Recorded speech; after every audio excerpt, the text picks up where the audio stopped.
बुवाजी प्रात्यक्षिक करत ती सगळी आमची मुलं करून दाखवत. या अतिशय जमिनीवरच्या पातळीवरही ते प्रचार करत. म्हणजे सुरुवातीला तर असं झालं होतं की वढाऱ्याच्या विठोबाच्या तिथे आमच्या अंधश्रद्धा निर्मूलनाच्या मुलांनी प्रात्यक्षिक केली तर लोक जाऊन आपली मनोवृत्ती कशी असते ती लोक जाऊन त्यांच्या पाया पडायला लागले. तेव्हा त्यांनी सांगितलं की आमच्या पाया पडू नका, मला हे दाखवतोय की हे असं करता येईल. म्हणजे आगीवरून चालणार यासारखा जो भीषण प्रकार वाटतो ते सुद्धा हे कार्यकर्ते करत असत आणि लोकांना सांगत असत की हे करून दाखवून सोपं आहे. तुम्ही विचार करा, तुम्ही विवेकाने विचार करा. आणि यामध्ये अतिशय म्हणजे सर्व अंधश्रद्धा निर्मूलन समितीच्या गाभ्याशी असलेली जी जाणीव होती ती स्त्रियांवर होणारा अन्याय. उषा देशमुख नावाच्या एका बाईला 6 महिन्याच्या गरोदर बाईला बुवाच्या सांगण्यावरून नदीच्या पाण्यात उभं केलं आणि पोलिसांना सांगायला कार्यकर्ते गेले की अहो हे थांबवा, ती बाई 6 महिन्याची गरोदर आहे, कशाला पाण्यात उभं केलं, तिला मुलगा होणार होता पाण्यात उभं राहून. पोलिसांनी काय उत्तर दिलं? पोलीस म्हणाले की आम्ही सेवा धर्माच्या कामामध्ये आहे म्हणून कायदा हवा. पोलीस अनेक वेळेला या पद्धतीने वागतात. काल परवा आवाजाच्या प्रदूषणाच्या आम्ही मध्ये येत नाही असं म्हणून कार्यकर्त्याला मारहाण झाली. आम्ही त्यावेळेला शनी शिंगणापूरच्या सत्याग्रहाला बसायला चाललो होतो त्यावेळी तिथे 3 पोलीस स्त्रिया आल्या आणि म्हणाल्या की नका हो बाई असं करू, काहीतरी तुमचं वाईट होईल. पोलिसांच्याही मनात या प्रकारचे सगळे जे ग्रह ते इथलेच आहेत ना, सगळे जे ग्रह पूर्वग्रह आहेत. पण दाभोळकरांनी प्रारंभच तिथे केला होता. देवदासी जटा निर्मूलनाने डॉक्टर बाबा आढाव, अनिल अवचट आणि डॉक्टर दाभोळकर यांनी निपाणीला जाहीरपणे देवदासीची जटा कापली होती.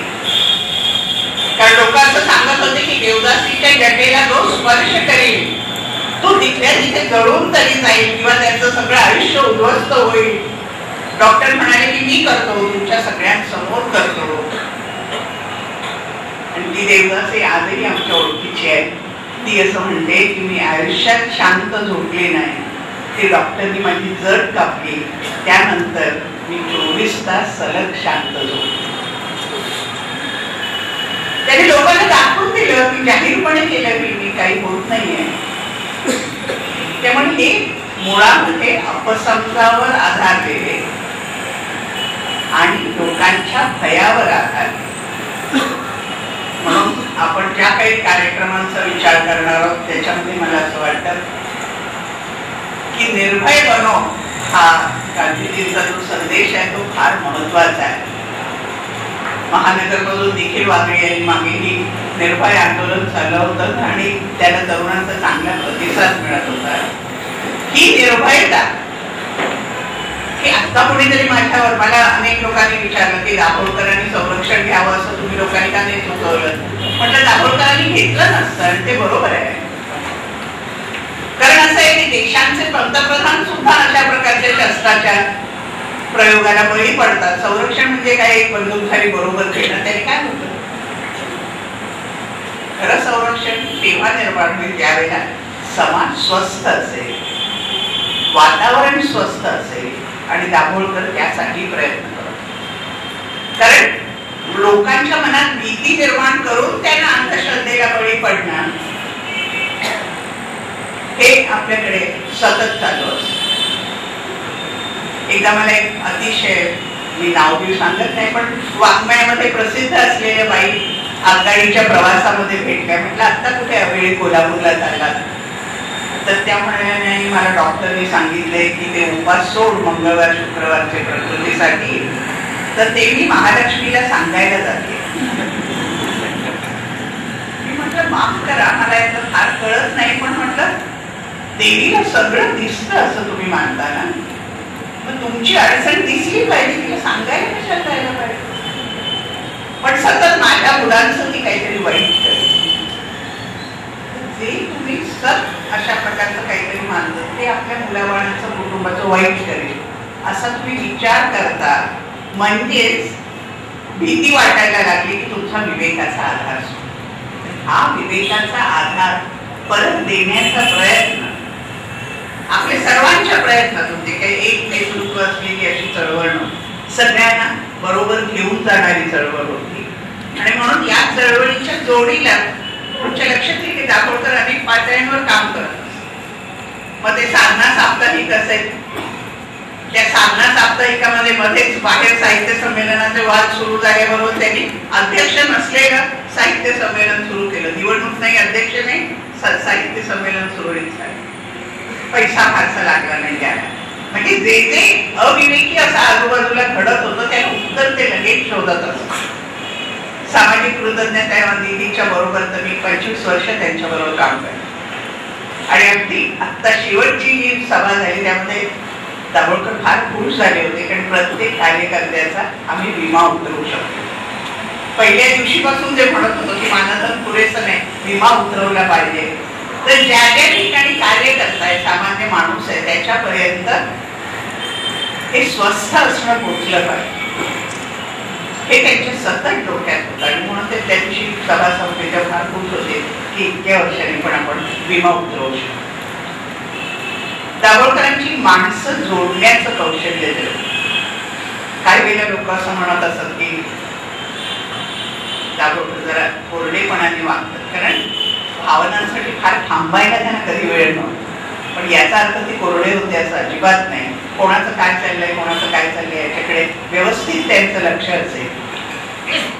आणि यामध्ये खरोखर ते आतून उर्मी होती, ती उर्मी इथली विषमता नाहीशी करण्याची आणि वैरभाव नाहीसा करायचा. त्यांच्या मनात खरोखरच जे मारेकरी येत असत, जे काही कोणी वेडवाकडं, काही मासिकांमध्ये सतत त्यांच्याविषयी वेडवाकडं लिहिलं जायचं, पण कधीही चिडून तीव्र स्वरात ते कधी त्याच्याविषयी बोलल्याचं मला ऐकलं नाही. म्हणून ही जी वृत्ती आहे, आम्ही दाभोळकर अशी प्रतिक्रिया आपण देणं ही छान गोष्ट आहे, पण आम्ही सर्व दाभोळकर म्हणणं इतकं सोपं नाही. कारण खऱ्या अर्थाने, कारण काय आहे की माणसं पैशाचा, नोकरीचा त्याग करूनही चळवळीत येतात, पण तो त्याग केल्याचा बक्षीस म्हणून त्यांना नेतृत्व हवं असतं, मान हवा असतो, सत्ता हवी असते. दाभोळकरांना यातलं काहीही कधीही नको. इतका निरलस माणूस सहसा आपल्या नजरेला येत नाही की सतत काम करायचं, एकापेक्षा अधिक माणसाचं काम करायचं, पण त्यामध्ये अपेक्षा करायची ती या मानवी समाजाचा गाभा मी बदलणार आहे. आणि म्हणून कुठल्याही परिषदेच्या शेवटी ती कविता जी तुम्ही म्हटली ती म्हणत असत, त्याच्यानंतर ते आम्हाला सगळ्यांना हम होंगे कामयाब, आणि ते अख्ख्या विश्वासाने म्हणत असतं, आज मी उद्या, उद्या नाही परवा हे होणार आहे. माझं वय आता असं आहे की मला गांधीवरती खूप लहानपणी पाहिल्याचा आठवतो. म्हणजे त्यावेळेला वध का हत्या हे सुद्धा कळत नव्हतं. पण एक माझ्या निश्चित लक्षात आहे की त्या दिवसापासून महाराष्ट्रात उजव्या वृत्तीच्या माणसांना प्रकाशात बाहेर चिगिरा दाखवायचं भय वाटत होतं, लाज वाटत होतं. तिथपासून आपण कुठे गेलो हे आपल्या लक्षात येईल.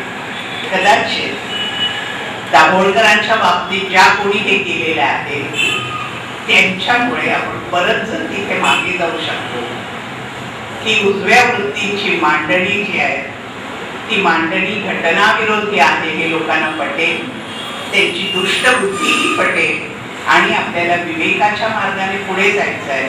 त्याच्यासाठी आजच्या सारख्या निर्धार परिषदा आपण घेतोय आणि निर्धाराने आपण विवेकाच्या रस्त्याने पुढे जाणार आहोत. एकदा विवेकाचा मार्ग पडला की पुढचं खूप स्वच्छ आणि निर्भर होतं. हे जर आपल्याला पडलं तर ही दाभोळकरांना खरी श्रद्धांजली.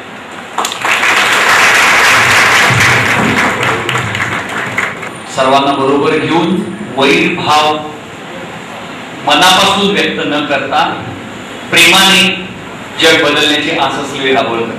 आणि पुष्पाताईंनी अगदी चांगलं सांगितलं की आम्ही दाभोळकर म्हणणं सोपं आहे, परंतु ते अंमलात आणणं खूप खूप खूप कसोटीचं आहे. त्या कसोटीला आपण जर उतरू शकलो आणि ही घोषणा खऱ्या अर्थाने पार पाडू शकलो तर जो विवेकवादाचा मार्ग पुष्पाताईंनी दाभोळकरांच्या अनुषंगाने मांडला तो पुढे नेता येईल.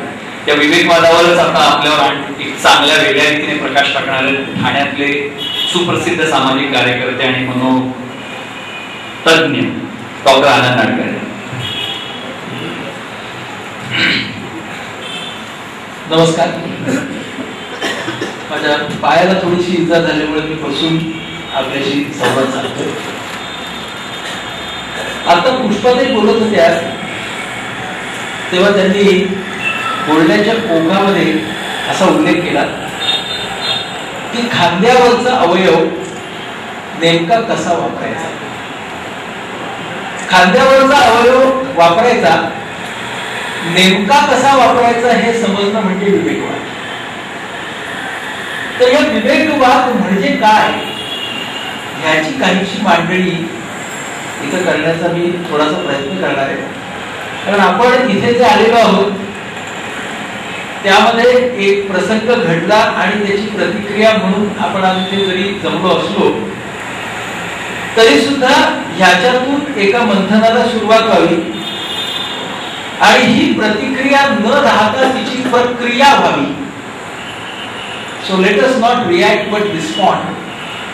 म्हणजे प्रतिक्रियेकडून आपण प्रक्रियेकडे जावं असाच निश्चितपणे दाभोळकरांचा सुद्धा विचार होता आणि म्हणून त्यांच्या निर्धार सभेमध्ये विचारच मांडले जावेत किंवा वैचारिक मांडणीच व्हावी हे जास्त स्वाभाविक आहे. विवेकवाद हा वेगवेगळ्या पद्धतीने मांडला गेलेला आहे. मी तुमच्या समोर आज जी मांडणी करणार आहे ती थोडीशी मेंदूच्या दृष्टिकोनातून करणार. कारण बऱ्याच वेळेला आपल्याला विवेकवाद असं आपण जेव्हा म्हणतो तेव्हा आपण सामाजिक या दृष्टीनं बोलतो, मानसिक या दृष्टीनं बोलतो, पण मानसिक आणि मज्जाशास्त्रीय म्हणजे मेंदूच्या दृष्टीनं आपण मांडणी करत नाही. पण तशी मांडणी जर केली तर आपल्या असं लक्षात येईल की विवेकवाद हा या अर्थानं सुद्धा शास्त्रीय कसा आहे. ही मांडणी आपण करण्यासाठी असं बघूया की माणसाचा जो एक मोठाच्या मोठा प्रवास आहे. पहिल्यांदा माणूस चतुष्पाद होता, नंतर तो द्विपाद झाला. जेव्हा त्याला होमो इरेक्टस असं म्हणतात, दोन पायांवरती माणूस उभा राहिला.